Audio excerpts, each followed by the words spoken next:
Good morning, నేను Rajesh. Welcome to news analysis. ఇక దేశ చరిత్రలో ఎక్కడా జరగని విధంగా ఈరోజు తెలంగాణలోని కాంగ్రెస్ సర్కార్ అధికారంలోకి వచ్చినాక రైతులకు 2 లక్షల రుణమాఫీ చేస్తామన్నాము, చేసి తీరామని చెప్పేసి నిన్న ముఖ్యమంత్రి రేవంత్ రెడ్డి గారు చెప్పారు. 15 ఆగస్టు లోపు మేము 2 లక్షల రుణమాఫీ చేస్తామన్నాం. ఇచ్చిన మాట ప్రకారం, రైతులకు ఇచ్చిన మాట ప్రకారం రుణమాఫీ అంతా కూడా చేశామని చెప్పేసి కూడా చెప్తున్నారు. అయితే ఈ 2 లక్షల రుణమాఫీ అనేది సాధ్యం కాదు అనేది గతంలో బీఆర్ఎస్ పార్టీకి చెందిన మాజీ మంత్రి హరీష్ రావు, అదేవిధంగా కేటీఆర్ లాంటి వాళ్ళు కూడా కామెంట్ చేశారు. సో మరి ఇప్పుడు హరీష్ రావు ఏం చెప్తారు అని చెప్పేసి రేవంత్ రెడ్డి ప్రశ్నిస్తున్నారు. ఎందుకంటే ఈ 2 లక్షల రుణమాఫీ చేస్తే తాను రాజీనామా చేస్తానని చెప్పేసి హరీష్ రావు చెప్పారు. మరి ఇప్పుడు రాజీనామా చేయాలి అని చెప్పేసి నిన్న ముఖ్యమంత్రి డిమాండ్ చేస్తున్నారు. దానికి ఇటు మాజీ మంత్రి హరీష్ రావు కూడా కౌంటర్ ఇచ్చారు. ఆయన ఎక్స్లో పోస్ట్ చేశారు. మీరు రుణమాఫీ కాదు, మీరు ఆ రోజు చెప్పారు సోనియా గాంధీ పుట్టినరోజు సందర్భంగా డిసెంబర్ 9న అందరికీ రుణమాఫీ చేస్తామని చెప్పారు, కానీ చేయలేదు. ఇప్పుడు కూడా మీరు అనుకున్న విధంగా అందరి రైతులకు రుణమాఫీ చేయలేదు. ఇక్కడ మీరు మళ్ళీ అబద్ధాలు చెప్తున్నారు. ఆ రోజు దేవుని మీద ప్రమాణం చేశారు, అన్ని అబద్ధాలే అని చెప్పేసి చెప్తూ ఉన్నారు. మీరు చేసే అబద్ధాలు ఏదైతే ఉన్నాయో అబద్ధాలకే ఈ అబద్ధమే ఆత్మహత్య చేసుకోవాలనే విధంగా మీ యొక్క మాటలు ఉన్నాయని చెప్పేసి కూడా హరీష్ రావు అంటున్నారు. మరి నిజంగా ఈరోజు 2 లక్షల రుణమాఫీ అనేది అందరికీ చేయలేదా, కేవలం కొందరికే చేశారా? అందుకే హరీష్ రావు ఈ రకమైన కామెంట్ చేశారా? సో ఇలాంటి అంశాలన్నీ కూడా మనం చర్చిస్తాం. దాంతోపాటు ఇట్లా కేటీఆర్ ఏదైతే ఈ ప్రభుత్వం ఫ్రీ బస్సు ఏదైతే ఇస్తుందో దీనిపైన కేటీఆర్ నిన్న కామెంట్ చేశారు. మహిళలు ఫ్రీ బస్ అయితే ఇచ్చారు, కానీ మహిళలు అక్కడ డ్యాన్సులు చేస్తున్నారు, అది ఇదని చెప్పిన కామెంట్ పైన మంత్రి సీతక్క ఆగ్రహం వ్యక్తం చేశారు. ఏంటి అంటే మహిళలను అగౌరవపరిచే విధంగా కేటీఆర్ కామెంట్ చేయడం సరైనది కాదు.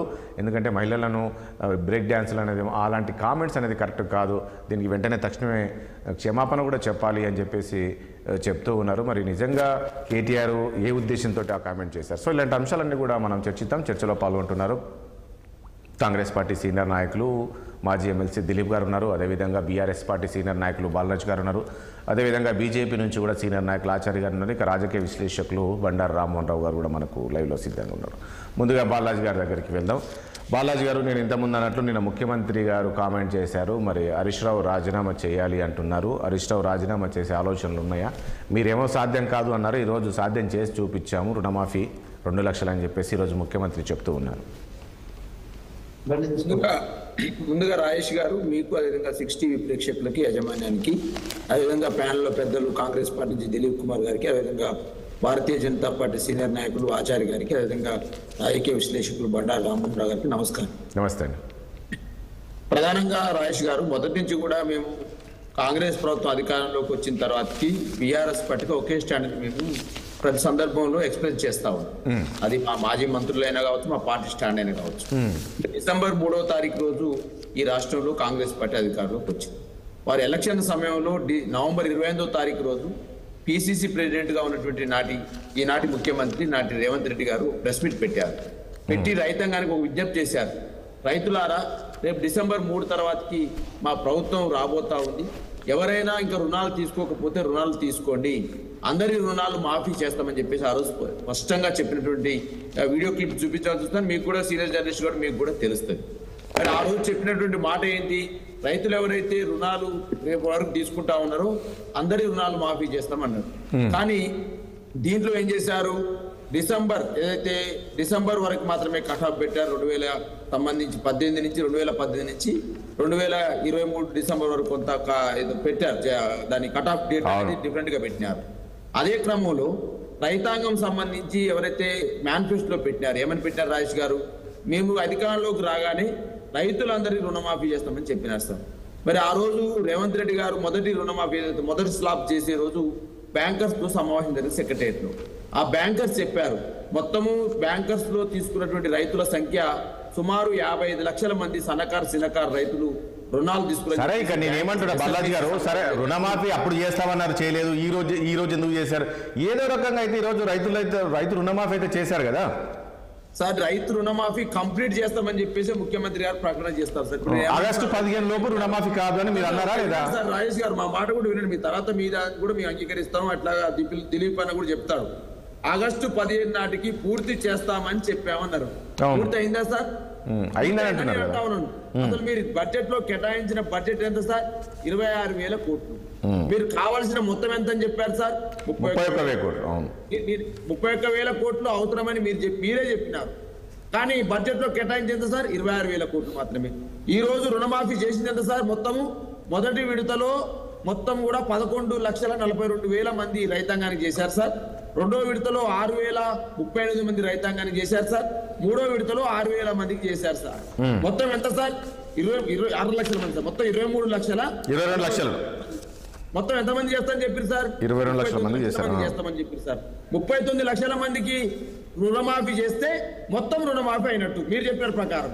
కానీ 23,42,000 మందికి మాత్రమే రుణమాఫీ చేసి మొత్తం రుణమాఫీ చేసినాం, కంప్లీట్ చేసినామని చెప్పేసి జబ్బలు దర్చుకుంటే మరి ఎవరి లోపం అందాము, ఎవరిని మాట్లాడదామని నేను అడుగుతా ఉన్నాను. నేను ఇవాళ రైతాంగం పక్షాన్ని నుంచి మేము అడుగుతా ఉన్నాను సార్.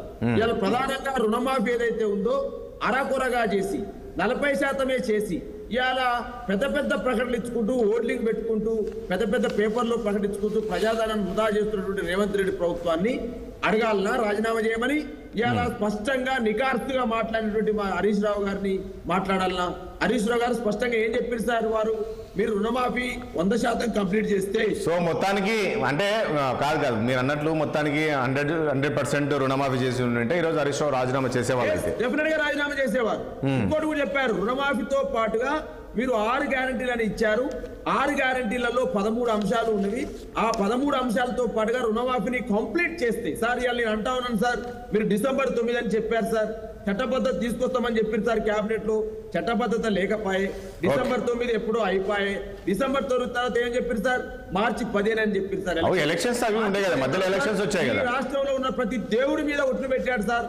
ఈ రాష్ట్రంలో ఉన్నటువంటి ఏమలవాడ రాజన్న తోటి, జోగులాంబ గద్వాలతోటి, అదేవిధంగా భద్రాద్రి రాముడి పైన, యాదాద్రి లక్ష్మీనరసింహస్వామి పైన, ప్రతి వెళ్ళిన ప్రతి చోటికి ప్రతి దేవుడి పైన ఒట్లు పెట్టాడు. ఇలా దేవుళ్ళు చెప్పిస్తారు నిన్ను, అయ్యో నా మీద ఒట్లు పెట్టావు, నీ మాట మాట మొత్తం కూడా ఇలా నిలబెట్టుకోలేదు రేవంత్ రెడ్డి గారు. ఆ దేవుళ్ళు చెప్పించే పరిస్థితి వస్తుంది రైతాంగం తరఫున. ఏం కాదు, భారత రాష్ట్ర సమితి కాదు, ఇక్కడ భారత రాష్ట్రం చెప్పించాల్సిన అవసరం లేదు, హరీష్ రావు గారు మాట్లాడే అవసరం లేదు. ఈ రాష్ట్రంలో దేవుళ్ళు గోసపడతా ఉన్నారు. అయ్యో ఊసరవెల్లి ఉంటే సిగ్గుపడుతుందేమో, ఊసరవెల్లి కంటే ఎక్కువ రంగులు మార్చే నాయకుడు ఈ ముఖ్యమంత్రి అయ్యింది ఈ రాష్ట్రంలో. ఊసరవెల్లి సిగ్గుపడే పరిస్థితి మాటలు తీసుకుంటే అంటే మీరు 10 ఏళ్ళు చేయండి కాదు, ఒకటి మీరు ఇన్ని మాటలు చెప్తున్నారు. మీరు 10 ఏళ్ళు చేయండి, ఈ రోజు దాదాపు 8 నెలలు చేశారు కదా, ఇది కనిపించట్లేదా? అంటే ఇప్పుడు అదే అంటున్నారు బీఆర్ఎస్ పార్టీకి ఏంటి అంటే ఇప్పుడు మేము వీళ్ళు సాధ్యం కాదు అనుకున్నారు, ఈ రోజు రుణమాఫీ చేశాము. బీఆర్ఎస్ పార్టీని ఇప్పుడు ప్రజలు నమ్మే పరిస్థితి లేదు, కాంగ్రెస్ వైపు వస్తున్నారు రైతులందరూ, అది తట్టుకోలేక ఈ రకమైన కామెంట్ చేస్తున్నారు అంటున్నారు. 2014లో మీ అధికారులకు వచ్చినారు రాజేష్ గారు, 17,000 కోట్ల రూపాయలు 35 లక్షల మంది రైతాంగానికి 1 లక్ష రూపాయల చొప్పున ఏకధాటిగా రుణమాఫీ చేసిన సర్కార్ కేసీఆర్ నాయకత్వం. మీరు చూడండి సార్, లెక్కలు చూడండి సార్, నేను చెప్తా ఉన్నాను, లెక్కలు చూడండి సార్. మీరు ఇచ్చిన డబ్బులు ఆడ వడ్డీ కట్టడానికి సరిపోయింది. 2000 లేదు రాజేష్ గారు, రెండో దఫాగా మీ అధికారులకు వచ్చిన తర్వాతకి టోటల్ గా మేము రైతాంగానికి సంబంధించి 18,000 కోట్లు అవసరం ఉండే సార్. ఆ రోజు 18,000 కోట్లకు మేము 13,000 కోట్లు రుణమాఫీ చేశాం సార్. అది కూడా స్లాబులు చేశాం. కరోనా సమయం సార్, ఆ కరోనా సమయం కాబట్టి రైతాంగానికి విజ్ఞప్తి చేసినాం. కరోనా సమయంలో 1,00,000 కోట్ల రూపాయల బడ్జెట్ అనేది రాష్ట్ర ప్రభుత్వానికి లాస్ అయింది కాబట్టి రెండో రుణమాఫీ ఏదైతే ఉందో రెండోసారి అధికారికి వచ్చిన తర్వాత స్లాబుల విధిగా చేశాం సార్. మొదటిసారి వచ్చినప్పుడు మేము 2014లో 2017లో వెంటనే 37 లక్షల మంది 35 లక్షల మంది రైతాంగానికి. ఒక్క నిమిషం ఆచార్య గారు, బీజేపీ దీన్ని ఏ రకంగా చూస్తుంది? ఈరోజు ముఖ్యమంత్రి గారు అంటున్నారు, నిన్న దేశ చరిత్రలో ఎక్కడ లేదు ఆ స్థాయిలో మేము ఈరోజు ఉన్నా లేకున్నా చేసాం రుణమాఫీ అనేది, రైతులంతా సంతోషం వ్యక్తం చేస్తున్నారు. ఈరోజు బీఆర్ఎస్ నేతలు ఇప్పుడు కామెంట్ చేస్తున్నారు, నేను హరీష్ రావు కామెంట్స్ కావచ్చు, బల్లాజ్ కామెంట్స్, ఎట్లా చూస్తారు? నిజంగా ఈరోజు మీరు దీన్ని సమర్థిస్తున్నారా బీఆర్ఎస్ నేతలు మాట్లాడిన దానిపైన? గత ఎన్నికలలో రేవంత్ రెడ్డి గారు అనేక వాగ్దానాలు, అనేక విధాలుగా ప్రజల్ని వారు అట్రాక్టివ్ చేసుకొని అధికారంలోకి వచ్చి ఏదైతే 2 లక్షల రూపాయల వరకు ప్రతి రైతుకు రుణమాఫీ చేస్తానని చెప్పి చెప్పడం, ఎట్టకేలకు 2 లక్షల రుణమాఫీని ఏదైతే ఒక 75% రైతులకు చేయడం దాన్ని మేము స్వాగతిస్తున్నాం. ఎందుకంటే ఇలా రైతాంగానికి కొంత ఊరట కలగడం, కొంత మేలు జరగడం, దాన్ని మనం ఏదో రాజకీయంగా ఏ రకంగానైనా మనం విమర్శించాలని అనుకోవడం అంత సమంజసం కాదు. వాస్తవంగా హరీష్ రావు గారు ఛాలెంజ్ చేయడము, ముఖ్యమంత్రి గారు దాన్ని ఒక విధంగా తీసుకోవడము, అన్ని పథకాలని ఆపిపెట్టి ఈ ఒక్క పథకాన్నన్నా అమలు చేస్తేనే రాజకీయ ఉనికి, రాజకీయ భవిష్యత్తు రేపు జరగబోయే స్థానిక ఎన్నికలకు కొంత మెరుగుంటది అనేటువంటి ప్రభుత్వ ఆలోచనతోటి వారు చేయడం సమయం ఏదైతే దాన్ని మేము స్వాగతిస్తున్నాం. కానీ ముఖ్యమంత్రి చెప్పిన మాట ఒకటి, చేస్తున్న మాట ఒకటి. ఆనాడు రైతులందరూ ఈ ఆంక్షలు లేవు అన్నాడు. ఈ ఆంక్షలు లేవు. ఏదైతే రైతాంగానికి ఇస్తానన్నటువంటి 2 లక్షలకు ఎలాంటి ఆంక్షలు లేకుండా వెళ్ళి ఇవాళ మీరు ఏదో తెచ్చుకోండి, దాన్ని మొత్తం మేము మాఫీ చేస్తామని విధాలు మాట్లాడి రైతాంగాన్ని రెచ్చగొట్టే విధంగా మాట్లాడండి. అంటే మీరు తెచ్చుకోకపోతే ఇప్పుడు పోయి తెచ్చుకోరు. అవును, ఆ రకంగా మాట్లాడి ఇవాళ అనేక ఆంక్షలు పెట్టి ఇలా చాలా మంది రైతులు ఇవాళ ఐటీ. ఆచార్య గారు పాయింట్ ఒకటి కరెక్టే. ఇప్పుడు మీరు ఈ రైతులకు సంబంధించి కూడా మీరు టోల్ నెంబర్ పెట్టినట్టు, కాల్ సెంటర్ పెట్టినట్టున్నారు కదా, కాల్స్ వస్తున్నాయని. ఇప్పుడు ఎంతమంది రైతులు అయితే ఇప్పుడు టోల్ నెంబర్ ఎందుకు పెట్టినాం, ఎంతమంది రైతులకు అందలేదు, వాళ్ళ కారణాలు ఏంటి, వాళ్ళు ఏ కారణం చేత వాళ్ళకు అందలేదు, దీనికి రాలేదు అనేటువంటిది పార్టీ పరంగా మేము చేయాల్సిన ప్రయత్నం మేము చేస్తున్నాం. మేము ఒకటే చెప్పేది ఇవాళ రాజేష్ గారు ఇస్తా, బాలాజీ గారు ఇస్తా, ప్లీజ్ ఇస్తా. ఆచార్య అనేది చెప్పండి. అంటే ఒక help line number BRS party నుంచి పెడితే ఒక మాట, అందుకే టోల్ నెంబర్ అన్నారు కాబట్టి BRS party office help line పెడితే ఆగస్టు 6వ తారీఖు రోజు 26,864 మంది ఫోన్లు చేశారు సార్. ఏం చెప్పారు? మాకు కాలేదు, రుణమాఫీ కాలేదు అంటున్నారా? రుణమాఫీ కాలేదని 72,547 మంది వాట్సాప్ ద్వారా, ఫోన్ కాల్ ద్వారా మెసేజ్ పెట్టారు. 72,547 మంది. ఇప్పుడు ప్రభుత్వ లెక్కల ప్రకారమే 12,000 మందికి 2వ విడత వచ్చింది అనేది ప్రభుత్వం చెప్తున్నది. సరే, ప్రజలు ప్రభుత్వము ఏది చెప్పినా కొంత పారదర్శకంగా ఉంటుందని మనం నమ్మినా కూడా ఇంకా అనేక మంది చిన్న విషయం చెప్తా. ఐటీ అనే విషయం ఎట్లుంటదంటే, ఒక హౌసింగ్ లోన్ కావాలి, ఏదో హౌసింగ్ లోన్ తీసుకోవాలి, నామినల్ ఐటీని అప్లై చేసుకొని ఉంటారు. అంటే ప్రభుత్వము కొంతవరకు లిమిట్ ఇస్తుంది, ఇంతవరకు ఐటీ చెల్లించవచ్చు, లేకుండా నడుస్తుంది, నామినల్ ఐటీ వేయచ్చు అని చెప్పి అంటారు.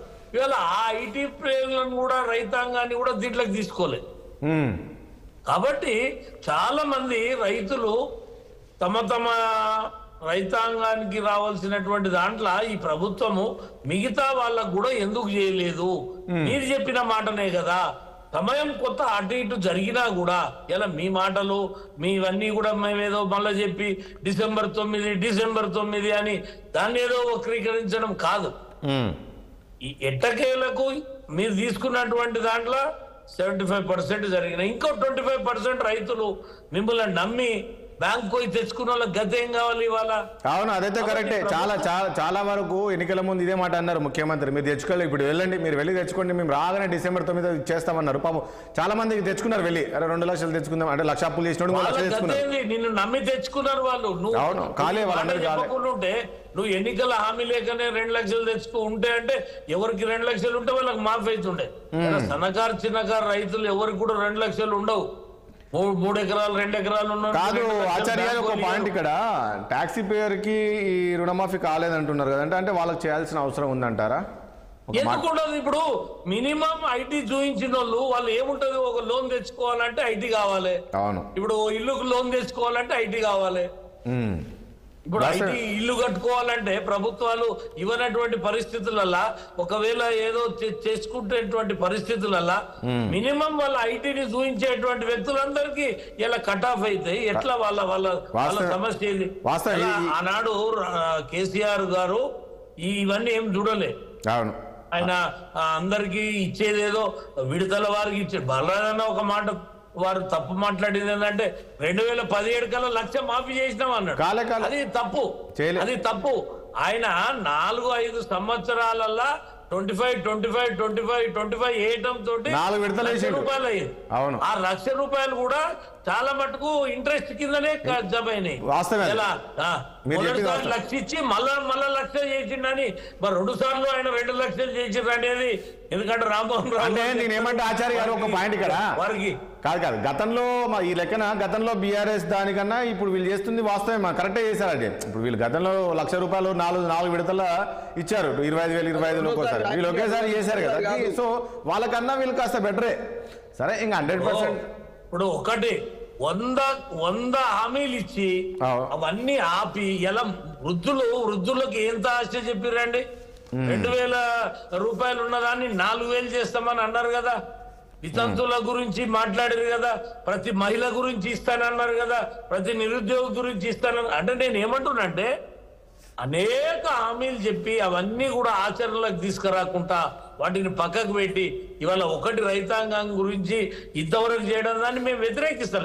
ఇంకా చాలా మంది ఇలా మా బీజేపీ ఆఫీస్ కావచ్చు, టిఆర్ఎస్ ఆఫీస్ కావచ్చు, కాంగ్రెస్ వాళ్ళని కలిస్తే గాని ఎక్కడి నిన్న 15 ఆగస్టుకి పోతే చాలా మంది రైతులు కలిసి అడుగుతున్నారు మాగ్గాలే అంటే చిన్న కారణాల చేత రైతులని పక్కకు పెట్టినటువంటి వాటన్నిటిని కూడా అంటే ఒకటి ఆచార్య గారు వీళ్ళేమో మొన్న కూడా మనం డిస్కషన్ పెట్టినప్పుడు అన్నారు కొన్ని టెక్నికల్ ఇష్యూస్, కంప్యూటర్ ఇష్యూస్ ఉన్నప్పుడు, ఎర్రర్స్ అవి ఉన్నప్పుడు మళ్ళీ వాళ్ళు అవుతాయి, కొంత ఆలస్యమైన అవుతుంది అని చెప్పేసి చెప్తూ ఉన్నారు. ఎట్లుంటుంది రాజేష్ గారు, మొదటిసారి అయిపోయినాక రేపు మొత్తం ఎంతనో అంత రేపు 3వ విడతల ఇది క్లోజ్ చేస్తారు. 3వ విడతది ఎట్లుంటుంది అంటే వాస్తవంగా దీంట్లోనే చాలా మందికి రాకుండా ఉండేది, ఇప్పుడు 3వ విడత దాంట్లో. అవును దాన్ని ప్రభుత్వం ఆలోచన చేయాలి. ముఖ్యమంత్రి ఎంత ప్రజలని రెచ్చగొట్టి రైతులకు ఇక నిజంగా ఏమనిపించింది అంటే ఇవాళ ఓటేస్తే 10 రోజులలో 2 లక్షలు మాఫ్ అవుతాం అనే భ్రమలో ఓటేసారు. అవును రైట్. 8 నెలలు అయిందా, 6 నెలలు అయిందా, అది అనేక కారణాలు. ఆచారం అన్నది మేము మొదటి విడతకు సంబంధించి 35,31,913 మంది రైతాంగానికి 16,144 కోట్ల 10 లక్షలు కాదు.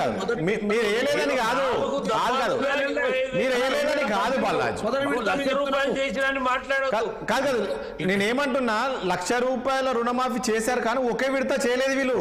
25,000 గవర్నమెంట్ కి వచ్చినప్పుడు కాంగ్రెస్ పార్టీ 2 లక్షల రుణమాఫీ అన్నది మేము 1,00,000 రుణమాఫీ అయినప్పటికీ రెండోసారి రుణమాఫీ ఇచ్చినప్పుడు మేము 19,198 కోట్లకు సంబంధించిన రైతాంగానికి సంబంధించి అర్హులు ఎంతమంది అంటే 29,61,000 మంది ఆ రోజు రైతులు రెండో విడతలో. మేము 19 లక్షల మంది మేము చేసిన 13,000 కోట్లు. Okay right. దిలీప్ గారి దగ్గరికి వెళ్దాం. దిలీప్ అన్న ఒకసారి ఒక్క నిమిషం. దిలీప్ గారు గుడ్ మార్నింగ్ అండి.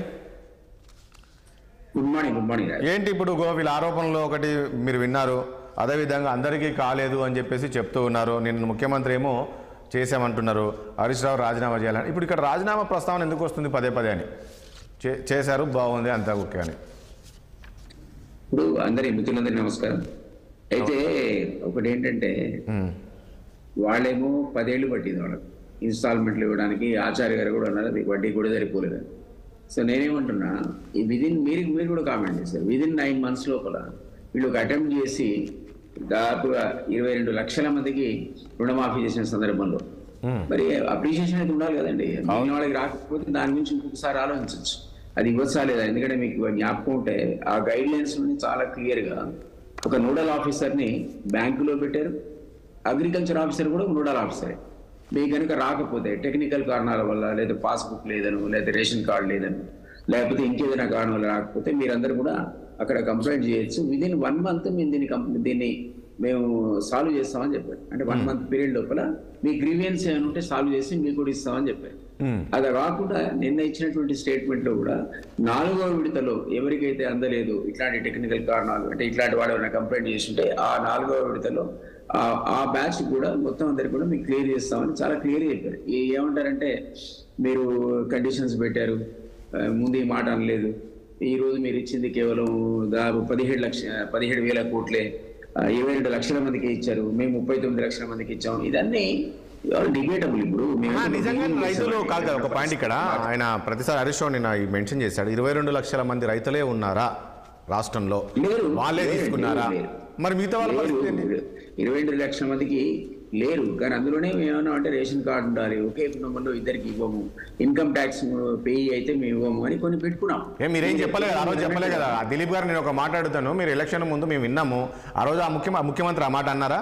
మేము వాళ్ళకి ఇవ్వము వీళ్ళ మరి ఇప్పుడున్న పరిస్థితిలో ఏదైనా సరే దేనికైనా గైడ్ లైన్స్ ఉండాల్సిందే, ఏదైనా ఫేజ్డ్ మేనర్లో చేయాల్సిందే. ఆ రోజులో ఏకకాలంలో చేస్తామనేది సాధ్యపడదని మీ అధికారంలోకి వచ్చిన మరుక్షణమే మాకు అర్థమైన తర్వాత మేము డెడ్ లైన్ పెట్టుకుని ఆగస్టు 15 లోపల ఈ వీళ్ళకి ఇస్తామని చెప్పి వాళ్ళకి ఇచ్చాము.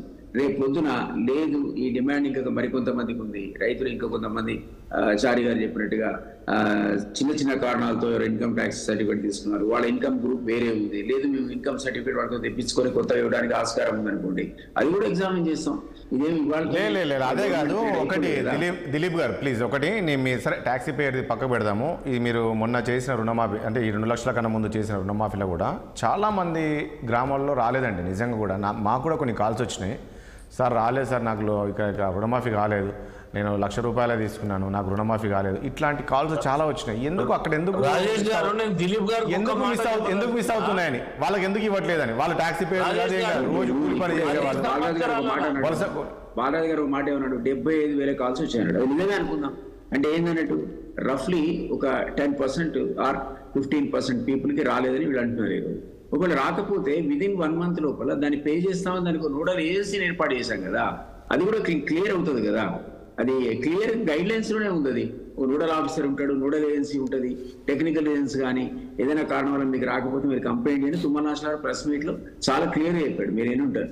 సో అంత క్లియర్గా చెప్పిన తర్వాత ఇంకొక 1 month తర్వాత మీరు రాకపోతే అనాలి. ఇవన్నీ కూడా గ్రీవియన్స్ ఉన్న దగ్గర ఖచ్చితంగా సాల్వ్ చేయబడతాయని గైడ్ లైన్స్ లో చెప్పాం కదా.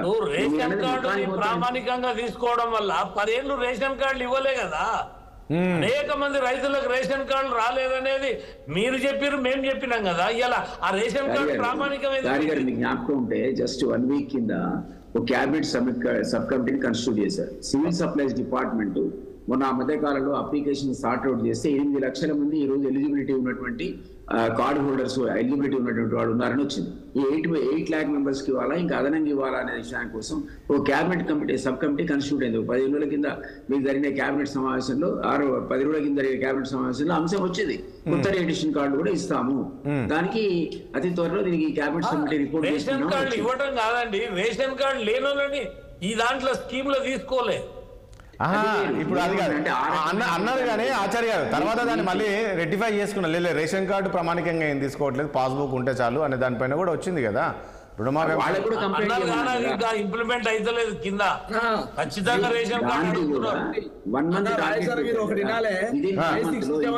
ఇచ్చిందేమో రేషన్ కార్డు ప్రామాణికం ఇచ్చినారు, తర్వాత పాస్బుక్ ఎట్లా చేస్తారో చేయరాళ్ళు. లేదు తర్వాత మంత్రులు ఇన్స్ట్రక్షన్స్ ఇచ్చారు, పాస్బుక్ ఉన్నా సరే తీసుకోమని చాలా క్లియర్ గా చెప్పారు.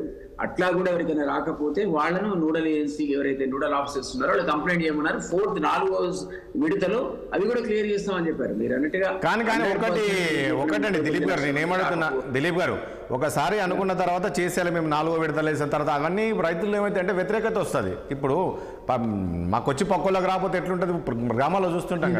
మీరు ఎట్లా మరి ఇప్పుడు ఆ టెక్నికల్ రీజన్ తో దానికి రాకపోతే మా దృష్టికి ఎట్లా రావాలి, గవర్నమెంట్ దృష్టికి ఎట్లా రావాలి? ఆయన వచ్చి నాకు రాలేదని చెప్తే మీరు అన్నట్టు కాల్ సెంటర్, ఇంకో centre, BJP party, TRS party ఎవరో రిసీవ్ చేసుకోవడం, మేమే రిసీవ్ చేసుకోవడం, అధికారుల దగ్గర డైరెక్ట్ తీసుకోవచ్చు. వీళ్ళకు టోల్ ఫ్రీ నెంబర్కి వాళ్ళు చేయాల్సిన అవసరం కూడా లేదు. డైరెక్ట్ అధికారుల పేరు కూడా చెప్పాము. ఎవరు బ్యాంకులో ఒక నోడల్ ఆఫీసర్ ఉంటాడు, ఇక్కడేమో అగ్రికల్చర్ ఆఫీసరే నోడల్ ఆఫీసర్ అని వాళ్ళు కంప్లైంట్ చేసుకుంటే ఇంకో 1 month తర్వాత అప్పటికి కూడా మీరు రిజాల్వ్ కాకపోతే అప్పుడు అనాలి.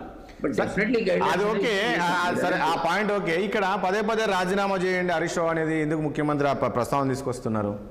అది పొలిటికల్ అండి. ఆయన ఇవ్వలేవు, ఇంపాసిబుల్, రైతు రుణమాఫీ ఇవ్వలేము, మేము 10 ఏళ్ళు పట్టింది మాకు అన్నాడు కాబట్టి, మేము 10 ఏళ్ళు కాదు ఇవ్వ మేము చేసి చూపిస్తామని అన్నాడు కాబట్టి ఆగస్టు 15 చేస్తున్నా, మరి చేయి రాజీనామా చేయని అంటాడు కదా. సహజంగా అంటాడు, ఆయన చేస్తాడో చేయడో, ఆయన విజడం అది పొలిటికల్ గా జరుగుతూనే ఉంటాయి. కానీ బట్ ఆ విధమైనటువంటి స్టేట్మెంట్ ఇచ్చింది హరీష్ రావు. ఇది ఇంపాసిబుల్, మీరు చేయలేరు, మాకు 10 ఏళ్ళు పట్టింది, ఈ రుణమాఫీ సాధ్యపడదన్నాడు కాబట్టి ఆ ఛాలెంజ్ చేయాల్సిన పరిస్థితి వచ్చింది సీఎంకి అప్పుడు. రైట్. రామ్మోహన్ రావు గారు గుడ్ మార్నింగ్ అండి. రామ్మోహన్ రావు గారు, ఏంటి ఇప్పుడు ఈ ప్రభుత్వము రుణమాఫీ అయితే చేసింది, ఇది ప్రభుత్వానికి ప్లస్ అయ్యే అవకాశం ఉందా మైనస్ అయ్యే అవకాశం ఉంది? ఎందుకంటే చాలా మందికి కాలేదని చెప్పేస్తున్నారు రైతులు. ఇప్పుడు ఇంతకుముందు ఆచార్య గారు అన్నట్లు 100 కాల్స్ 1000 కాల్స్ వస్తున్నాయి అంటున్నారు. బలరాజు గారు చెప్తున్నారు కాల్స్ వస్తున్నాయి మాకు, మేము కాల్ సెంటర్ పెట్టాము పార్టీ ఆఫీసులో, ప్రతి ఒక్కరు ఫోన్లు చేస్తున్నారు సార్ నాకు కాలేదు నాకు కాలేదు నాకు కాలేదని. అంత ఈవెన్ 50,000 ఉన్న కూడా ఇంకా కొందరికి కాలేదు. ఇప్పుడు 2 లక్షలు పక్కకు పెడితే. రాజేష్ గారు, మీకు అంటే ప్యానల్ మిత్రులకు నమస్కారం. నేను ఈ మధ్య 2-3 రోజుల నుంచి బ్యాంక్ మేనేజర్తో మాట్లాడుతున్నాను. అంటే నేను రైతుల పక్షాన డిపెండెంట్ అడ్వకేట్. నేను చాలా సార్లు బ్యాంకులకు వ్యతిరేకంగా రైతుల పక్షాన పోరాడినామని కనుక 2 నిమిషాలు చెప్తున్నాను. ఎందుకంటే ఏం గెలిచింది తోక దిక్కిందనేమో రేవంత్ రెడ్డి గారు అంటున్నారు. అసలు నేను భయం వెళ్ళింది ఇంకెనక 2 కాళ్ళు లోపలనే ఉన్నాయి, తర్వాత నుంచి బయటకు వెళ్తేనేమో మిగతా ప్రతిపక్షాలు అంటున్నాయి. మొత్తం మీద అన్ని ఎట్లా చూస్తే కేవలం 2 లక్షల మంది దాకా ఇంకా అందలేదని మనకు అర్థమైంది. 2 లక్షల మంది కేవలం ఫిర్యాదు చేసిన వాళ్ళు చాలా మంది ఇంట్లో పడుకుంటూ ఏడ్చే వాళ్ళు చాలా మంది ఉన్నారు కదా. మీరు అడిగిన ప్రశ్న సమాధానం తర్వాత చెప్తారు. అంటే ఇప్పుడు ఏం గెలిందా లేదా అని చూడడానికి అయితే మనకు కనపడుతుంది 2 లక్షల మంది అయితే ఫిర్యాదు చేశారు మాకు అందలేదని. నెంబర్ 1 నేను సూత్రప్రాయంగా మొదటించామంటున్నా అంటే రుణమాఫీ కంటే పెట్టుబడి సాయం కరెక్ట్, రుణమాఫీ కంటే ఎవరైతే సరిగ్గా కట్టినో వాళ్ళకి ఇవ్వడం కరెక్ట్ అంటున్నాను. ఈ రాజకీయ పట్ల అన్ని కూడా ఓటు బ్యాంక్ రాజకీయాల కోసం తప్పు చేస్తున్నాయి. స్పష్టంగా రుణమాఫీ కరెక్ట్ గా, విధానమే కరెక్ట్ గా, విధానం కరెక్ట్ గా ఎంతైనా సరే సూత్రం తప్పైతే లెక్క తప్పు మాట్లాడారు కనుక దాని గురించి చర్చించదలుచుకోలేదు. మొట్టమొదటి ఏంటంటే ఇప్పుడు రుణమాఫీలో 2 లక్షల మంది మిగిలి ఉందని వీళ్ళు అంటున్నారు, ఇంకా ఎక్కువ ఉందని రైతులు అంటున్నారు. ఎప్పుడు కూడా తీసుకున్నవాడు పెద్ద జ్ఞాపకం చేయడు. చూసాం కదా అసలు నిజంగా సంక్షేమ పథకాలు అంటే టీఆర్ఎస్ అమలు చేసిన సంక్షేమ పథకాలు ఎవరు చేయలేదు. ఇప్పుడు వీళ్ళు హామీలు ఇచ్చారు కానీ అవన్నీ తిని మళ్ళీ ఏం చేశారు, ఓటు వ్యతిరేకంగా చేసింది కదా, ఇంకోటి కొత్తగా ఇస్తే ఇంకా వేస్తారు. ఎప్పుడు ప్రజలు ఎట్లుంటారంటే ప్రజలు ఖచ్చితంగా స్వార్థపరుడు. ఎందుకు స్వార్థపరుడు అంటే ప్రజల స్వార్థం ప్రజలకు ఉంటుంది. మన పిల్లల్లాగానే ప్రజలు కూడా ఎట్లా అంటే అపరిమితమైన ఆకాంక్ష ప్రజలకు ఉంటాయి. రాజేష్ గారు, పరిమితమైన వనరులు మాత్రమే సంసారానికైనా. ప్రభుత్వం కూడా ఒక సంసారం లాంటిదే కదా. ఇప్పుడు నాకు బైక్ కొనుక్కుంటా అంటాడు పిల్లగాడు, వద్దురా బిడ్డ ఒక 4 ఏళ్ళు ఆగురాజు పెద్దవైనా ఓడిస్తా అని తండ్రి అంటాడు. ఇది అంతే అంటున్నాను నేను. అపరిమితమైన ఆకాంక్షలు ఉంటాయి. వాళ్ళ ఆకాంక్షలకు తగ్గట్టు ప్రభుత్వాలు పోతాయా? మన సంసారం ఎట్లా చక్కదిద్దుకుంటాం, ఏది ప్రయారిటీ, విద్య ఆరోగ్యం ఇట్లా చూసుకుంటాం. కానీ అన్ని ప్రయారిటీలు విడిచిపెట్టి వీళ్ళ రాజకీయ ఛాలెంజ్ల కోసము ఇవాళ రాష్ట్ర ఆర్థిక స్థితిని దెబ్బతీస్తున్నట్టు ఈ మాట రాజకీయ పక్షాలు ఎక్కడ అంగీకరించిన ఎక్కడ ఓట్లు పోతే అని అంగీకరించారంటున్నాను. వాళ్ళ ఛాలెంజ్ల కోసం 26 లక్షల కోట్ల రూపాయలు అయితే వాళ్ళు ఖర్చు పెట్టింది కదా. మనకు పంచపాండవులు ఎంతమంది అంటే మంచం కూడా 3 కట్టేసి 1 అన్నట్టు 38,000 కోట్లని మొదలు అంచనా. తర్వాత గవర్నమెంట్ 31,000 కోట్లు, తర్వాత అమలైంది 26,000 మన బడ్జెట్ లో పెట్టింది 26 లక్షల కోట్లు, 26,000 కోట్లు. కిందికి వచ్చేటప్పుడు 19,000 21,000 కోట్లు ఖర్చు అయింది. అంటే ఇక్కడ ఏమైంది మనకు అర్థమవుతుంది కదా, మంచం కోళ్ళు పంచపాండవులు అని. నేనేమంటున్నాను అంటే సరే ఒకటి అది జరిగింది, కానీ మిగతా హామీలు ఉన్నాయి కదా. ఇప్పుడు రాజీనామా ప్రసక్తి ఎందుకు వచ్చింది? మొదటి ఛాలెంజ్ చేసింది హరీష్ రావు గారు ఏమన్నారంటే ఈ 15 లోపు మీకు వీలు కాదు, మీరు అన్నారు దేవుళ్ళ మీద ఒట్టు పెట్టుకున్న తర్వాత ఛాలెంజ్ చేశారు, నేను రాజీనామా చేస్తా అని. అక్కడ హైడ్రామా నడిచింది, మనకు అమరవీరుల స్థూపం దగ్గర హైడ్రామా నడిచింది. ఇప్పుడు ఏమంటున్నారంటే రాజీనామా చేయమని ఈయన అంటున్నాడు. నిజంగా చెప్పాలి, ముఖ్యమంత్రిగా కొంతవరకు నిన్న ఆ మాట అనేది లేకుండా అని నేను అంటున్నాను. ఇప్పుడు ఆయన విజ్ఞప్తికి వదిలిపెడతాం ఎందుకు, ఇంకా మనకు కనపడుతుంది కదా, ముంజేతి కంకణానికి అర్థమైంది కన్నట్టు కనపడుతుంది కదా. చేస్తారా చేయరంటే ఈయన కూడా కొన్ని లెసుకుని తీశాడు. ఏమని 13 హామీల గురించి సంగతి ఏంది, మరి రైతు పెట్టుబడి సాయం ఇస్తా అంటారు కదా మీరు, రైతు భరోసా సంగతి ఏంది, 6 గ్యారెంటీలు 13 హామీల్లో 2 కదా తీర్చిందని నేను అంటాను. వాళ్ళ రాజకీయ ఛాలెంజ్ ఎట్లా తప్పించుకోవడం ఏం చూస్తాడు, తప్పించకుండా రాజీనామా కావాలని ఆయన డిమాండ్ చేస్తాడు. ఆ 2 కాదు మనకు కావాల్సింది. బ్యాంక్ మేనేజ్ తెలుసుకున్న దాని ప్రకారం ఒక 4-5 రోజులు ఉన్నాయి. ఇంట్లో ఒకటేమో రీషెడ్యూల్ చేసుకున్న వాళ్ళకి రాలే, అది లక్షలాది మంది ఉంటారు. రీషెడ్యూల్ ఎందుకు చేస్తారు, మీరు 3 ఏళ్ళు కాగానే స్టాంపు మన రసీద్ టికెట్ పనికిరాదు, 3 ఏళ్ళు కాగానే అగ్రిమెంట్ పోతుంది కనుక వాళ్ళు ఏం చేయలేరు కనుక ఒకసారి రెన్యువల్ చేసుకున్నట్టు చేసి ఆ వడ్డీ కట్టేయండి, మళ్ళీ కొత్తగా సంతకాలు పెట్టించుకుంటారు. అప్పుడు ఏమైతే రెన్యువల్ అయినట్టు అవుతుంది, దాని వల్ల కాలేదు అంటున్నాను. ఇప్పుడు ఒకటి. రెండోది ఏంటంటే స్కేల్ ఆఫ్ ఫైనాన్స్ ఉంటుంది. స్కేల్ ఆఫ్ ఫైనాన్స్ కింద ఎక్కువ రుణం తీసుకుందామంటే వీలు కాదు. ఆచార్య గారు చెప్పారు 5 ఎకరాల లోపడానికి ఎవరికి కూడా 2 లక్షలు రాలేదు, 1,50,000 ఇట్లా వచ్చినాయి. వీళ్ళకి రుణమాఫీ అయింది. ఇందులో కూడా ఏమైందంటే మీకు షరతులు వర్తిస్తాయన్నారు కదా, ఈ షరతులన్నీ పక్కన పెట్టి షరతులలో చాలా మంది ఇరుక్కపోయారు, ఎక్కడో ఉన్నారు వాళ్ళందరూ కూడా.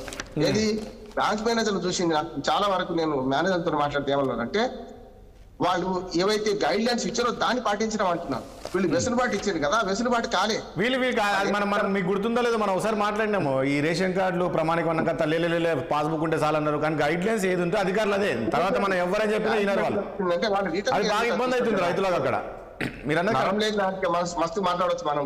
రేవంత్ రెడ్డి గారు చెప్పారంటే నాకు రుజువేది అంటున్నారు బ్యాంక్ మేనేజర్. అందుకని ఏమంటున్నాను, ఇవన్నీ కాలేదు. ఒకటేమో షరతులు వర్తిస్తాయి, అవి కాలేదు. రెండోది ఏమో రెన్యువల్ చేసుకున్న వాళ్ళకు, రీషెడ్యూల్ చేసుకున్న వాళ్ళకి కాలేదు. మూడోది ఆధార్ కార్డుకు దీనికి లింక్ కలగకపోతే కాలేదు. చాలా వరకు అంటే దిలీప్ గారు ఏం చెప్తారంటే, మేము ఆ రోజు చెప్పాం కదా, ఇవన్నీ ఉంటాయి, గైడ్ లైన్స్ ఉంటాయి, ఇవన్నీ లేకుండా గైడ్ లైన్స్ లేకుండా ఎట్లా ఉంటది? అడ్డగోలుగా ఇప్పుడు 50 లక్షల మంది రైతులు ఉన్నారు. నిజంగా చెప్పాలంటే 62 లక్షల మంది రైతులకు ఇప్పుడు ఒకటి. ఇప్పుడు ఇంతకుముందు ఆచార్య గారు అంటే టాక్సీ పేరు మామూలు. ఇప్పుడు ఇంతకుముందు మినిమం టాక్సీ పేయర్స్ ఉంటారు, ఏదో ఇల్లు కట్టుకోవాలంటే ఏదో టాక్సీ కడితే లోన్. సో అలాంటి వాళ్ళకి కాలేదు కదా, అది అంత ఇబ్బందికరమైన పరిస్థితి లేదు. రైతులందరికీ రుణమాఫీ కాదు సమస్య, అదొకటి కూడా అర్థం చేసుకోవాలి. రైతులందరికీ అంటే ఎవరైతే రుణం తీసుకుని నేను రుణం తీసుకోలేదు, నాకు ఎట్లయితే కాదు, నేను రైతునే, నాకు రైతు బంధు రావాలి కానీ రుణం రాదు కదా. అందుకని రైతులందరికీ రుణమాఫీ అని ఇక్కడ చెప్పలేదు. రైతులందరూ రుణమాఫీ కాదు. ఎట్లా కాదు? రుణం తీసుకునే వాడికి రుణం లేకుండా మాఫీ ఎట్లయితుంది? 62 లక్షల మందికి పెట్టుబడి సాయం ఇచ్చేది చూసినా, అది అందరికి సాచురేటెడ్ పాయింట్. ఎప్పుడైనా రాజశేఖర గారు వచ్చినప్పటి నుంచి ఒక మంచి మార్పు జరిగింది ఏంటంటే, ఎప్పుడైతే కంట్రోల్ ఉంటుందో అప్పుడు బ్లాక్ ఉంటుంది. మీరు కంట్రోల్ షుగర్ ఇచ్చిన అనుకోండి, బ్లాక్ ఉంటుంది. ఇక్కడ కూడా అందరికీ అంటే కొందరు అనర్హులు లాభపడవచ్చు, కానీ అందరికి అనకపోతే ఏమవుతుందంటే ఇట్లాంటివన్నీ వస్తాయి, సమస్య అన్ని ఇప్పుడు కోతలు ఉంటాయి అన్ని కూడా. అందుకని ఈ ప్రభుత్వానికి ఎట్లా ఇబ్బంది కాదు కదా. ఒకటే రామ్మోహన్ రావు గారు, ఇది ప్రభుత్వానికి ఏమైనా ఇబ్బందికరమైన పరిస్థితి వస్తుందా? ఖచ్చితంగా ఇబ్బంది. ఏమైనా వచ్చినోడేమో పెద్దగా మెచ్చుకోడు, రానోడు బదనాలు చేస్తాడు, ఊళ్ళో పూడి చేస్తాడు, నాకు రాలేదు అంటాడు. వాస్తవం అది ఖచ్చితంగా. ఇప్పుడు నష్టపోయినోడు ఎక్కువ ప్రచారం చేస్తాడు, వచ్చినోడు నా హక్కు అనుకుంటాడు. ఇప్పుడు చూడండి, సంక్షేమ పథకాలను తీసుకునే వాళ్ళు కూడా అందరూ ప్రజలను అవమానపరచదు, కానీ వాళ్ళందరూ ఏమనుకుంటే నా హక్కుగా వచ్చింది, ఆనాడు కూడా వస్తున్నది. నిజంగా చెప్పాలంటే సంస్కారం ఒక్క మాట మాట్లాడతాం. నిజంగా రాజకీయ పార్టీలు గుండె మీద చేసుకొని ప్రత్యక్ష పన్నులు వసూలు తగ్గిస్తున్నారు, పరోక్ష పన్నులు పెంచుతున్నారు. జిఎస్టీ అంటే పరోక్ష పన్నే కదా. ప్రత్యక్ష పన్నులు లేకుండా ఇంటి పన్ను రాయితీ ఇస్తా అంటారు, ఏదైనా జేబులు ఇచ్చి పోయని రాయితీ ఇస్తా అంటారు, వెనక నుంచి వసూలు చేస్తుంటారు. ఇక్కడ ఏమంటున్నానంటే, రేషన్ కార్డు విషయంలో కూడా 97 లక్షల అంటే సుమారు 1 కోటి రేషన్ కార్డు ఉన్నాయండి. ఇవాళ 3.5 కోట్ల జనాభా, 1 కోటి రేషన్ కార్డు ఉన్నాయండి. కోటిలో 30 లక్షల రేషన్ కార్డు వట్టిగా పోతే అంటున్నాండి. బోకస్ కార్డు దాదాపు బోకస్ కార్డు చాలా ఉన్నాయండి, అది కూడా వేరే పనులు ఉన్నారు. రేషన్ కార్డు ఉంటుంది, డాక్టర్ ఉంటుంది, అడ్వకేట్ ఉంటుంది. ఇదైతే ప్రక్షాళన చేయాలండి, ఇది ప్రక్షాళన చేయాల్సిందే ఖచ్చితంగా. ఇప్పుడు రైతులే కాదు, ఈ ప్రక్షాళన చేస్తే లీకేజెస్ పోతే అంటున్నా. లీకేజెస్ పోతే చాలా పథకాల డబ్బింగ్ మిగులుతుంది, దాన్ని ఇంకో దానికి వినియోగించుకోవచ్చు. కానీ రాజకీయ కోణం ఆలోచించి ఏమైనా కానీ ఏట్ల పోని గంగలు మనం చేసేది చేస్తామంటే 10 లక్షల మంది 90 లక్షల 1 కోటి మంది ఏమో ఇప్పుడు రేషన్ కార్డు ఉన్నాయి. ఎవరు నష్టపోయినా ఒక్క మాట, రాజకీయ ప్రయోజనాలు కాదు, రేపు ఆ రాష్ట్ర ఆర్థిక స్థితిని దెబ్బతీయకుండా తెలంగాణ రాష్ట్ర ఆర్థిక బాగుండాలి, ప్రజలందరికీ మేలు జరగాలి. ఆ వైపుగా ఒకటి బాలాజీ గారు, ప్రభుత్వము ఏర్పడిన వెంటనే ముందుగా ఏ స్కీమ్ అయితే ఉందో, ఏదైతే ఫ్రీ బస్ మహిళలకు అన్నదో, అది ఫ్రీ బస్సు అమలు చేశారు. ఇది పూర్తిగా సక్సెస్ఫుల్గా జరుగుతుంది. దీన్ని చూడలేకనైనా ఈరోజు కేటీఆర్ ఈ రకమైన కామెంట్ చేయడము, బస్సుల్లో ఏమైనా చేసుకోండి, బ్రేక్ డ్యాన్సులు చేసుకోండి, మాకేం సంబంధం, లేదంటే ఇంటికో బస్సు ఇవ్వండి, వాళ్ళు ఉల్లిపాయలు ఒలుచుకుంటా, ఈ రకమైన కామెంట్స్, అంటే మహిళలను ఉద్దేశించి కేటీఆర్ చేసిన కామెంట్స్, ఇది సరైనది కాదేమనిపిస్తుంది. అది నిన్నటి నుంచి బాగా ట్రోల్ అవుతుంది. దానిపైన మంత్రి కూడా మాట్లాడారు.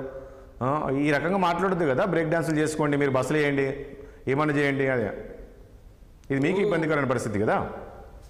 ముందుగా రాజేష్ గారు, కేటీఆర్ గారు మాట్లాడింది మాటలేంది, వీరు చేస్తున్న ట్రోల్స్ ఏంది అనేది ఇలా స్పష్టంగా అర్థమైతా ఉంది.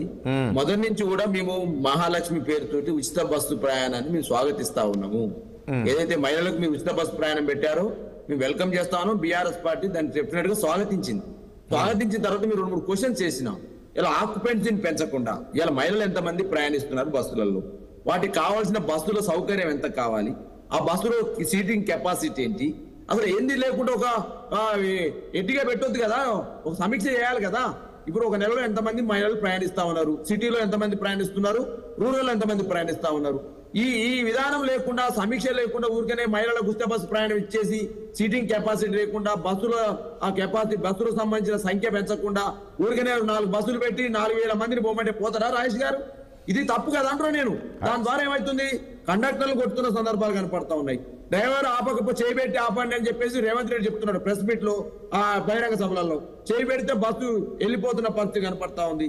అందులోకి ఎక్కిన తర్వాత సీటు దొరకని పరిస్థితి ఉంది. ఇటువంటి ఇబ్బందులు పడతా ఉన్నారు కదా, దాని మీద మాట్లాడొద్దాం మేము. దాని మీద మాట్లాడండి, మీరు దాని మీద మాట్లాడండి. మీరు లోపల డాన్సులు చేస్తున్నారు, అది చేస్తున్నారు, ఇది చేస్తున్నారు. నేనేమన్నా సోషల్ మీడియాలో ఒక ఆమె కూరగాయలు అమ్ముతుంది, ఒకళ్ళేమో ఉల్లిగడ్డ ఎల్లిపాయల పొట్టు తీస్తా ఉన్నారు. మరి ఇటువంటి సంఘటనలు జరుగుతా ఉన్నవి, మీరు దీని మీద సమీక్ష ఉందా లేదా అడగడం తప్ప. దాంతో మీకు ఇబ్బంది ఏంటబ్బా? నాకు అర్థం కాదు. దాంట్లో టైం సేవింగ్ కోసం ఏదో చేస్తారు, దాంట్లో మీకు వచ్చిన ఇబ్బంది ఏంటి? సార్ రాజేష్ గారిని ఒక మాట వినండి. ఊర్లలో నాట్లు వేసుకునే తల్లులు, కూలీ పనులు చేసే తల్లులు, ఎంతమంది పేదవాళ్ళు రేపు బస్సు ప్రయాణాలు ప్రయాణిస్తా ఉన్నారు సార్. నేను అంటా ఉన్నాను, మీరు ఉచిత బస్సు ప్రయాణం అని చెప్పేసి మొత్తం పెద్దలు చేస్తురా. ఆర్టీసీ కడుతున్నారు పైసలు, మీరు ఆర్టీసీ పైసలు ఇస్తుర్రా? ఆర్టీసీ ఏమో పైసలు లేవని చెప్పేసి వాళ్ళు మొత్తుకుంటారు. నేను ఒకటి అడుగుతా, మీకు ఇబ్బంది ఏంటి అంటున్నా. సరే అండి, మహిళలు బస్సులో వెళ్తున్నారు, వాళ్ళు సరే వాళ్ళు ఏదో చేస్తున్నారు, మీకు వచ్చిన ఇబ్బంది ఏంటి అని. నేనే సార్, మాకు ఇబ్బంది ఏమి లేదు సార్, మేము స్వాగతిస్తున్నాము. కానీ సౌకర్యాలు కల్పించమని అడుగుతున్నాం సార్ బీఆర్ఎస్ పార్టీగా. కానీ ఎంతమంది లెక్క పెట్టండి. మహిళలు పట్టుకుని బ్రేక్ డాన్స్ చేయండి కరెక్ట్ కాదు కదా. తప్ప కాదు బాలాజీ గారు, మీరు ఏదైనా ఉంటే విమర్శలు చేయాలి. బస్సులు ఎక్కువ వేయండి, మహిళలు సరిపోవట్లేదు, కిక్కిరిసిపోతున్నారు, మహిళలకు ఇబ్బంది అవుతుంది, ఇంకా 4 బస్సులు ఎక్కువేయని అని చెప్పాలి. కానీ మీరు దాంట్లో బ్రేక్ డాన్సులు చేస్తున్నారు, లేకుంటే ఏమంటారు ఏదో అల్లికలు కడుతున్నారు, లేదంటే ఇట్లాంటి కామెంట్స్ కాదు కదా చేయాల్సింది. ఇవి కాదు కదా, కేటీఆర్ స్థాయి కాదు కదా. రాజేష్ గారు, ఈ బస్ ప్రయాణం మీద ఒక్కరిని చెప్పని, ఎందుకంటే నేను ఒక్కరిని ఉంటే ఖచ్చితంగా బస్ ప్రయాణం చేస్తా. నేను ఫ్యామిలీతో పోయినప్పుడు మాత్రం కార్ తీస్తా. నాకు అనుభవంతో చెప్తున్నాను, నేను పబ్లిక్ ట్రాన్స్పోర్ట్ వాడుకునేవాడిని. విదేశాల్లో కనుక ఎట్లా అటువంటి ఉండాలి మన దగ్గర. ఇక్కడ 2-3 పొరపాట్లు జరుగుతున్నాయి. ఒకటేమో రుణమాఫీకి ఏమో రేషన్ కార్డు కావాలి, ఇక్కడనేమో ధనవంతులు ఎక్కుతున్నారు, ఆడవాళ్ళు రకరకాల వాళ్ళు ఎక్కుతున్నారు. మీరు అవన్నీ జరిగినాయి. యాత్రలకు గ్రూపులన్నీ కూడా మహిళా గ్రూపులకు, యాత్రలకు రకరకాల కుల గ్రూపులు రకరకాలు పెట్టుకుంటారు కదా, వాళ్ళందరూ మొత్తం బస్సు తీసుకున్నట్టే యాత్రలకు పోయొచ్చు. మొదట్లో అయితే చూశారు కాళేశ్వరం, దూరం బాసాల ఇవన్నీ పోయి వచ్చింది కదా, అదొకటి జరిగింది కదా. ఎండిపోయిన పొట్టు అంటే ఇప్పుడు సోషల్ మీడియా కోసము స్క్రోలింగ్ కోసం చేసినోడే కదా వాళ్ళైతే.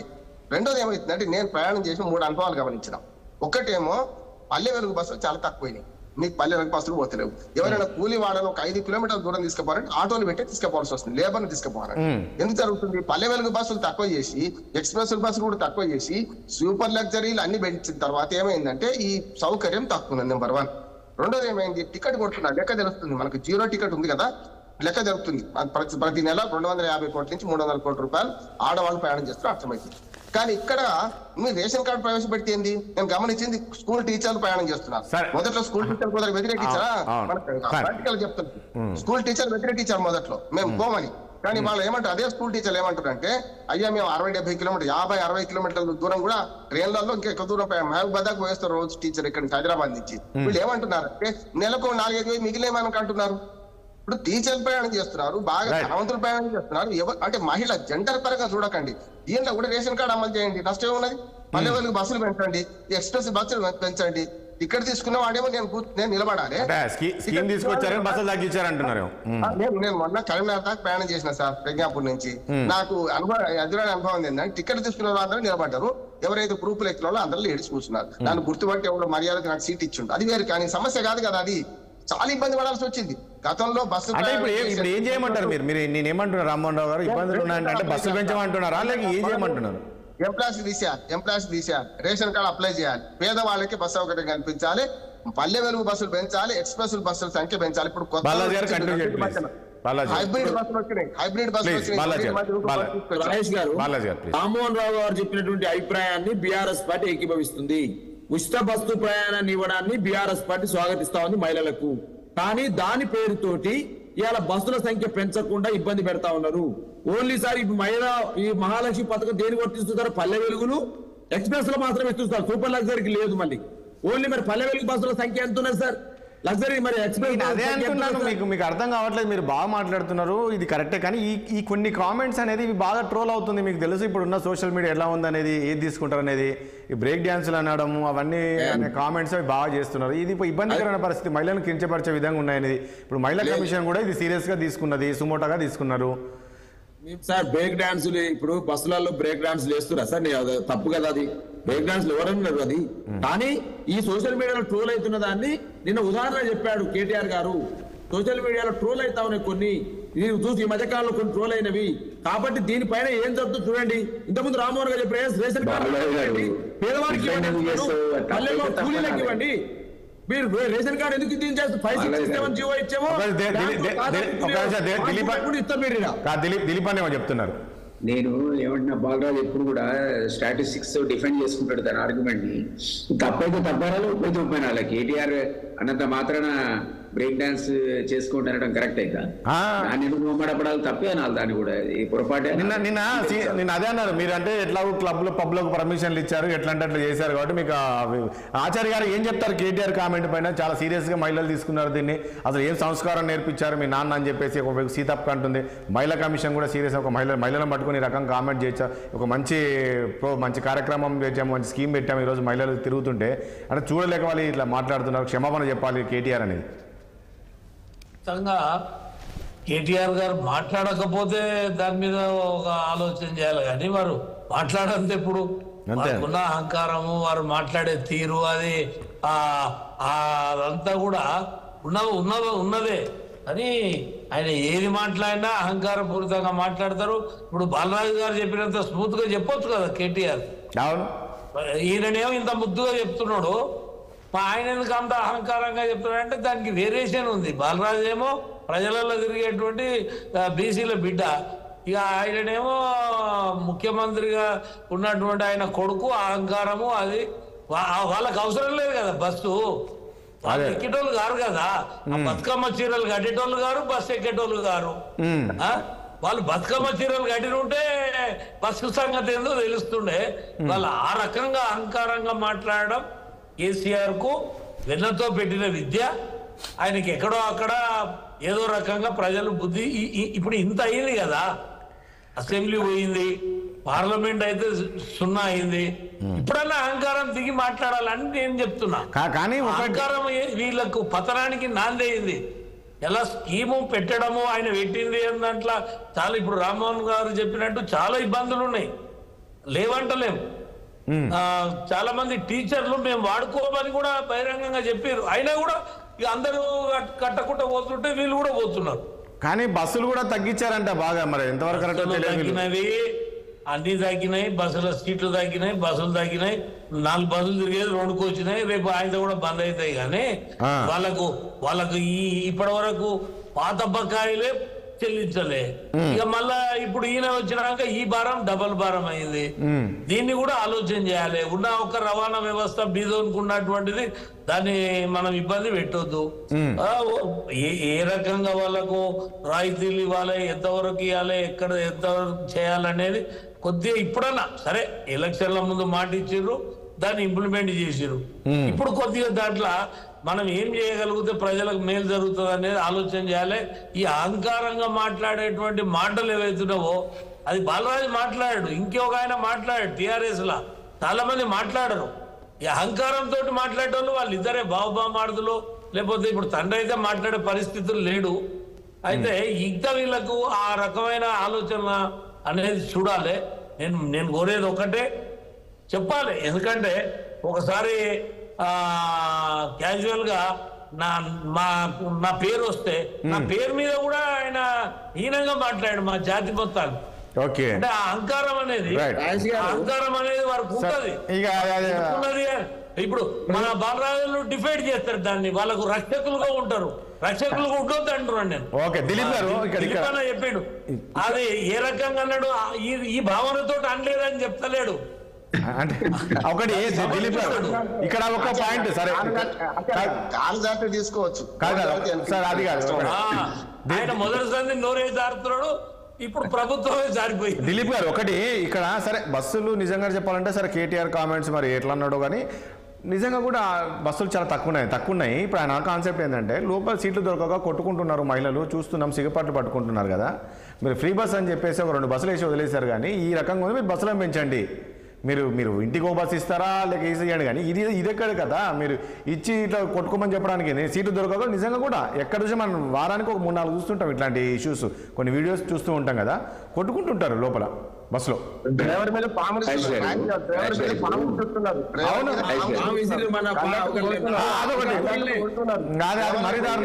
అది మరీ దారుణం అసలు. అది ఆమె బస్ ఆపలేదా, పాము తీసి డ్రైవర్ ఇది పడేసింది. రాజేష్ గారు, ఇప్పుడు మీరు అన్నట్టుగా ఈ స్కీమ్ అనేది అనౌన్స్ అయిపోయింది. అవును, దీన్ని విత్డ్రా చేయడం కానీ మాడిఫై చేయడం కానీ కార్డ్స్ పెట్టడం అనేది సాధ్యపడే పని కాదు.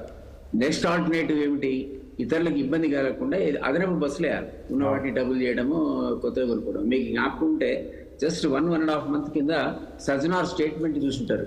1000 న్యూ బస్సెస్ మేము ఆర్డర్ చేసాం. 1000 సరిపో 2000 కూడా కావాలి, 3000 కూడా కావాలి. అది కొనే కార్యక్రమంలో ఆర్టీసీ ఉంది. కానీ ఇచ్చిన పథకాన్ని రామ్మోహన్ గారు చెప్పినట్టుగా మళ్ళీ కార్డు ఇంట్రడ్యూస్ చేస్తామంటే ఆయనే చెప్పాడు, ప్రజలు అనేవాడు ఇంకా ఇస్తే ఇంకా కోరుకుంటారని. అట్లాంటప్పుడు అది విత్డ్రా చేసుకోవడం అనేది ప్రభుత్వానికి సాధ్యపడే పని నేను అనుకోను. బట్ అదనపు బస్సులు వేయాలి. అసౌకర్యం ఎవరికైతే ప్రజలకు అవుతుందో దాన్ని ఖచ్చితంగా దానికి రెమెడీ ఏంటో చూడాల్సిన బాధ్యత మాత్రం మా మీద ఉంటుంది, అందులో అనుమానం ఏం లేదు. కానీ కేటీఆర్ కామెంట్ మాత్రం ఆచార్య చాలా మంచి పదాలతో చెప్పండి, అంతకంటే ఎక్కువ చెప్పలేను. కానీ అది అహంకారపూరితమైనటువంటి కామెంటే తప్ప మహిళల గురించి ఆయన మాట్లాడిన పద్ధతి కరెక్ట్ కాదు. సీతకు అందుకే రియాక్ట్ అయింది. ఆయన ఇప్పటికైనా సరే నేను పొరపాటున ఎన్నోసార్లు పొరపాటు చేస్తాం. ఆ పొరపాటు చేసినప్పుడు అంతే వైజ్గా ఎస్ అది బై మిస్టేక్ నోరు గారింది అనడంలో తప్పేం ఉందని అనుకోను. బట్ ఆ కుటుంబానికి ఆ సాంప్రదాయం ఉన్నట్టుగా లేదు. సో బాలరాజు అడిగితే చెప్తాడు కానీ బాలరాజు గారు కరెక్ట్. ఓకే రామ్మోహన్ రావు గారు, చివరిగా ఏంటి ఇదంతా అంటే దీనిపైన ఏమైందంటే ఇప్పుడు బాలరాజు గారు వీడియో ప్లే చేస్తున్నారు, నేను కూడా చూడలేదు. మరి కేటీఆర్ గారు ఏమన్నారు మాట్లాడారు, అది పరిష్కారం చెప్తాను నేను. మీరు అన్నట్టు ఇప్పుడు ఒకసారి అలవాటు వెనక పోరు కానీ బస్సుల సంఖ్య గతంలో నేను ప్రజ్ఞాపూర్లు డిపో పెట్టించుకునే వాడిని 33 ఏళ్ళు నేను కష్టపడి, ఇప్పుడు 30 ఏళ్ళ నుంచి నడుస్తున్న డిపో. నేనేమంటున్నానంటే స్కూల్ పిల్లల కోసం బస్సులు స్పెషల్ గా వేశారు మేము అందరం కోరితే. అట్లా ఇప్పుడు ఏం చేయొచ్చు అంటే లేడీస్ స్పెషల్ అని పెట్టండి, రెండు లేదు ఇంకెవరు ఎక్కరు, అది వచ్చినప్పుడు ఎక్కుతారు. అట్లా చేయొచ్చు ఒకటి. రెండోది ఆ టైంలో బస్సుల సంఖ్య పెంచడం, అంటే ఉదయం సాయంత్రం బస్సుల సంఖ్య పెంచడం. రెండోది ఏంటంటే ఇప్పుడు మళ్ళీ మనకు ఒకటి హైబ్రిడ్ బస్సులు వచ్చినాయి, ఇది కాదు అది కాదు. అంటే మనకు ఈ పల్లె వెలుగు కాదు, ఎక్స్ప్రెస్ కాదు, లగ్జరీ కాదు, ఈ మధ్య అందులో కూడా లేవు. కనుక ఎక్స్ప్రెస్ ను పరిమితం చేయండి. ఎక్స్ప్రెస్ లు ఆర్డినరీ ఏమో పల్లె వెలుగు బస్సులు పెంచాలి, ఎక్స్ప్రెస్ ఏమో దూర ప్రాంతాలకు పోయి ఎక్స్ప్రెస్ పెంచాలి. అప్పుడు సాధ్యమైంది. ఇప్పుడు ఎట్లా గారు అన్నట్టు దిలీప్ గారు అన్నట్టు సాధ్యం కదా, ఒకసారి అలవాటు అయినా మళ్ళీ వెనక్కిపోరు. ఈ రెండు చేయాలి. రెండు చేయడంతో పాటు పుకార్లు ఎట్లా వేస్తాయని ఒక మాట చెప్పి నేను ముగిస్తాం. ఒక కుందేలట చెట్టు కింద కూర్చుందట, 70 మనం ఆయన కొబ్బరికాయ కింద పడతాం. అరే ఆకాశం మీద పడుతుందని చెప్పి ఉరుకులు మీద పెడతాడు. అది ఉరుకుతున్న కొంచెం నాకెదురైంది. నాకు ఎందుకు ఉరుకుతున్నావు అంటే అది ఆకాశం మీద పడుతుంది, పాదం అంటే అది ఉరికిందట. ఇట్లా అన్ని జంతువులు ఒకటి ఉరికి సింహం దగ్గర ఆయన సింహం అనేది ఎందుకు ఉరుకుతున్నావు ఏమో మాకు అంటే ఆఖరికి ఎక్కడ పట్టింది అంటే ఈ కుందేలు మీద వాటికి కుందేలు మొదలు పెట్టింది ఎక్కడ కుందేలు. ఇవాళ కుక్కలు కూడా గిట్టే వస్తాయి, మాట్లాడింది ఒకటి అవుతుంది, నేను మాట్లాడేటట్టు ఇంకోటి అవుతుంది. అందుకని నేను ఏమంటున్నానంటే సాధ్యమైనంత వరకు నోరు జారొద్దు, రాజకీయ నాయకులు మాట జారొద్దు, కాల్జారు న్యాయంగా మళ్ళా వయసు మనకు ఒప్పుకోవాలంటున్నాం. మంచి చోట జరిగింది తప్పనే ఒప్పుకున్నాను, నష్టేమున్నది. నిజంగానే జరిగింది కదా. ఇప్పుడు పాటలు పాడుకుంటూ పోతున్నారు, చాలా మంది బస్సులల్లో మంగళారతులు వాడుతున్నారు, చూస్తున్నాం. మనం అసలు వేరే ప్రైవసీ లేదు మన బస్సులలో అసలు ఎక్కడానికి ఆ పరిస్థితి ఉన్నది.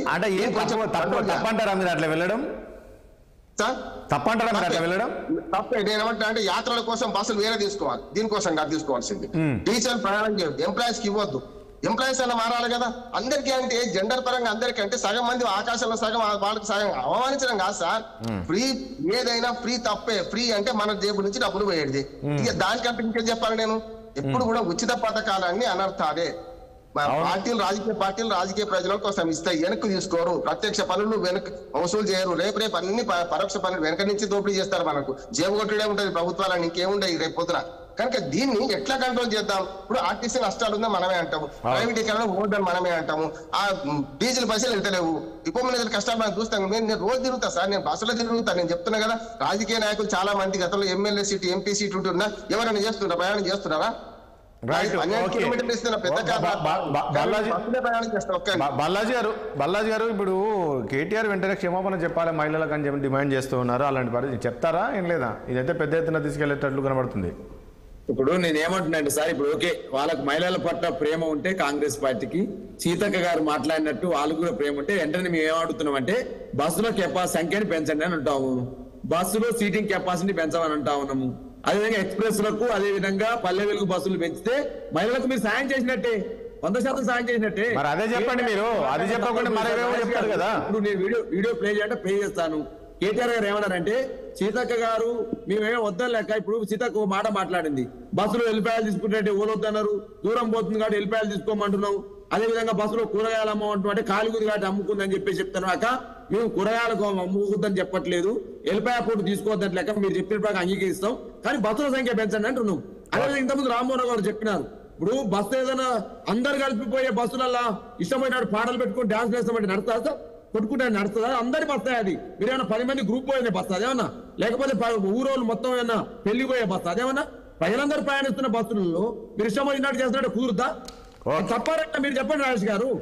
చూద్దాం దీనిపైన ప్రభుత్వం ఏ రకంగా రియాక్ట్ అవుతుంది ఏంటి అని. కేటీఆర్ అదన్నాడు ఇదన్నా వాక్యాలు ఆయన మాట్లాడిన మాటలు వేరు, మీరు తీసుకున్న సందర్భం వేరు, ఇది కాదు కదా.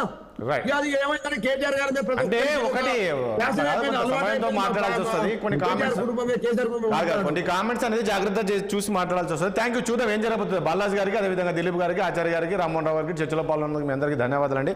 చూసాం కదా, మొత్తానికి 2 లక్షల రుణమాఫీ ఏదైతే చెప్పామో అదంతా కూడా ఆగస్టు 15th లోపు పూర్తి చేశామని చెప్పేసి ముఖ్యమంత్రి చెప్తూ ఉన్నారు. దీనిపైన మరి హరీష్ రావు రాజీనామా చేయాలనేది కూడా డిమాండ్ ఉంది. మరి మొత్తం చేయలేదు కదా అని చెప్పేసి ఇటు హరీష్ రావు కూడా చెప్తూ ఉన్నారు. ఇక ముఖ్యంగా ఫ్రీ బస్సు విషయంలోని మాజీ మంత్రి కేటీఆర్ మాట్లాడిన వ్యాఖ్యలు ఏవైతున్నాయో, మహిళలు బస్సులో డ్యాన్సులు చేసుకుంటారా, అది ఈ రకమైన కామెంట్స్ పైన మంత్రి సీతక్క ఆగ్రహం వ్యక్తం చేసింది. వెంటనే మహిళలకు కేటీఆర్ క్షమాపణ చెప్పాలి అని కూడా ఆమె డిమాండ్ చేస్తుంది. చూద్దాం ఏం జరగబోతుంది, మరి క్షమాపణ చెప్తారా లేదా అనేది. ఇది వాళ్ళ చర్చ. రేపు అంశంతో మళ్ళీ కలుద్దాం. చూస్తున్నాండి 6 టీవీ సామాన్యుడి ఆరోపణ.